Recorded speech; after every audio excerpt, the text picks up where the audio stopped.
Alright, pretty decent day as you can see outside in what we call the dead shed, all the trap and stuff. Show you a few things I've gotten so far this year. I've got a big order of traps coming, should be here tomorrow. I think there's 6 dozen new traps or something, some new boards, some coon boards, fisher boards, mink boards, rat boards. This is just a little concoction of some of my shit. Got those KB stands. I actually got those for my birthday, so I'm looking pretty forward to trying them out. They're nice. I actually tried them that spring right there. They're rugged.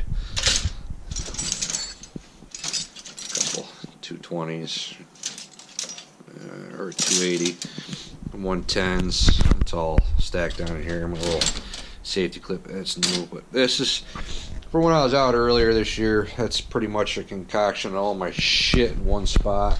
I got a bunch of other stuff too somewhere. It's all in the back. Some more traps. These ones I got my grandfather.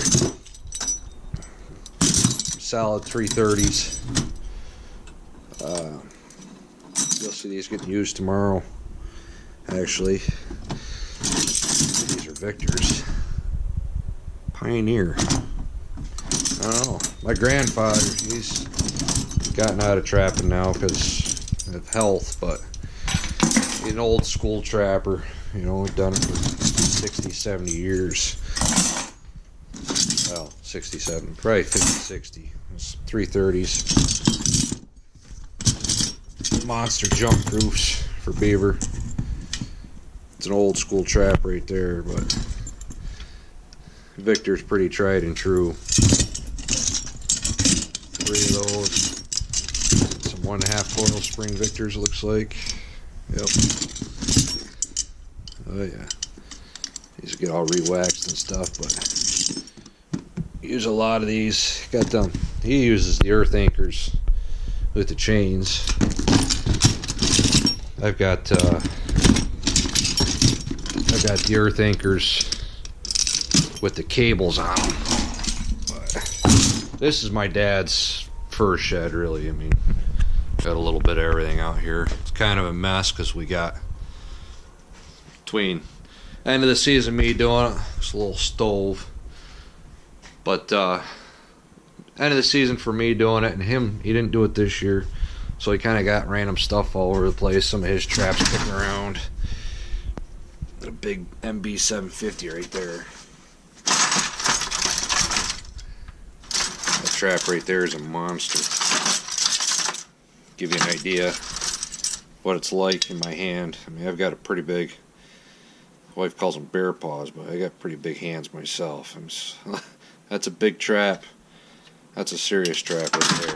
Not to mess with. A little float we made for muskrats. You'd set 4 1.5 coil springs on them. As you can see, we got one set right here, drilled out where the springs go, the front part of the trap there. But see, this right here is a setup like I use. My dad and I both used the super stakes with the 10-inch cable on them. 10 yeah, I think it's a 10-inch cable on them. But a little bit of everything. A lot of stuff in here is my dad's, but he's got a lot of stuff packed up. Like all this right here is, as you can see, 1.5 Victor's, number 2 Montgomery's. He's got all this whole big thing right here is all water traps, MB 550s, a couple cases of those, bunch of shit. But I just wanted to come out and check to see everything. Tomorrow we'll be doing a little bit of beaver trapping. Here in New York you got till April 10th for beaver. It's, what is it, the 7th of March right now, but I'm a little anxious to do some beaver trapping, so I didn't really try for them this year. I tried a little bit, kind of got skunked a little, but I've tried found some different techniques, so we're going to give a little bit of a whirl here. Just see what happens. Oh, everybody likes to use the those nice cable prong things. This is what I use. That's what I use to set my 330s, 280s, 220s.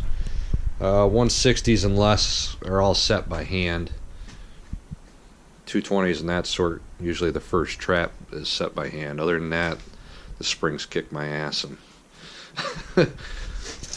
they're no go for me after that. I think it's a 280. But give you an idea of some of the stuff. You'll see more. I've got a couple days of work coming up here, and then after that I will be starting to set the traps, and I'll show you all the new traps I got. Also, that guy who made those stretchers right there, he makes a nice beaver table that actually fits the boards, which you can see the template right there. When you make the plywood board, actually fits in the top, and you can actually just take it out, flip it over, the pattern's there, stretch it after you're done skinning and fleshing and everything. So it's kind of convenient, but he makes those. So yeah, some old school, well, not really old school, but the wire stretchers. We're both actually trying to get away from those because the wood ones are just so much nicer. But yeah, a little bit of everything. Our little bats, these things are awesome. If you got like a rat, a mink, something small, coon even, stuck in a foothold and they didn't drown, they work great for that. But yeah, I'll give you a little look. Here's another little setup we got too. Goes all the way up and around, right up to our gambrel, right here. We're skinning. It's nice being set that high because of coyotes and stuff. But yeah, thought I'd show you what we got going on in here. I'll show you more in another couple days, and then we'll get some more stuff made. This, I don't know what he's gonna say, probably for our sifted dirt and waxed dirt. That's what these things usually are too. We'll put these in the back of the vehicles. But yeah, there you go, just a little glimpse. It's hard to see everything we have because everything's kind of put up right now, not really out, but I'll show you videos throughout the year as we go and see how things go. Talk to you later, guys.